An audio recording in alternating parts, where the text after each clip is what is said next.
અષાઢી સુદ બીજના દિવસે અમદાવાદમાં ભગવાન જગન્નાથની 147મી રથયાત્રા યોજાનાર છે, જેની તડામાર તૈયારીઓ ચાલી રહી છે।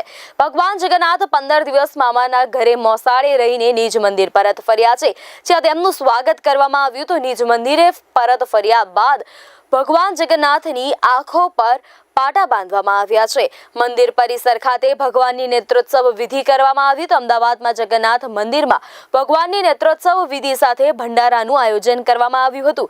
તો જગન્નાથ મંદિરમાં ભગવાનની નેત્રોત્સવ વિધિ યોજાઈ હતી। તે સાથે જે ભંડારાનું આયોજન કરવામાં આવ્યું હતું તેમાં કાળી રોટી અને ધોળી દાળના પ્રસાદનું અનેરું મહત્વ છે।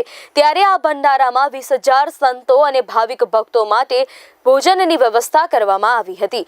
5,000 કિલોથી વધુ ચણા અને બટાકાનું શાક બનાવાયું। તે ઉપરાંત હજારો લીટર દૂધ પાક ભંડારા માટે તૈયાર કરાયો। તે ઉપરાંત ભંડારામાં કઢી, ભાત, માલપુઆ પણ લોકોને જમાડવામાં આવ્યા હતા। ત્યારે આ કાર્યક્રમમાં સાધુ સંત ઉપરાંત અમદાવાદજનોએ મોટા ઉત્સાહમાં ભાગ લીધો હતો। ભગવાન જગન્નાથજીની રથયાત્રા પૂર્વે અનેક પ્રસંગો હોય છે, જે આપણે સૌથી પહેલાં ચંદન યાત્રા ઉજવી છે, પછી જલયાત્રા સંપન્ન કરી અને આજે 15 દિવસ પછી જ્યારે ભગવાન મોસાળથી નિજ મંદિરે પધાર્યા છે, ભગવાનને આંખે પાટો બાંધવામાં બધી મંત્રોચ્ચાર વિધિ કરીને સંપન્ન કરવામાં આવ્યું, જેને નેત્રોત્સવ વિધિ કહેવાય છે। પછી ધ્વજારોહણ વિધિ સંપન્ન થયું અને ભગવાન 15 દિવસ પછી મોસાળથી નિજ મંદિરે પધાર્યા છે, તે ઉપલક્ષમાં સાધુ સંતો માટે એક ભંડારાનું આયોજન કરવામાં આવ્યું છે। અહીં સાધુ સંતો અને મહંતો શ્રી પધારેલા છે, તેમનું સન્માન કરવામાં આવે છે અને કહેવાય છે કે જગન્નાથનો ભાત જગત પસારે હાથ, તો દરેકને ભગવાનનો પ્રસાદ મળે।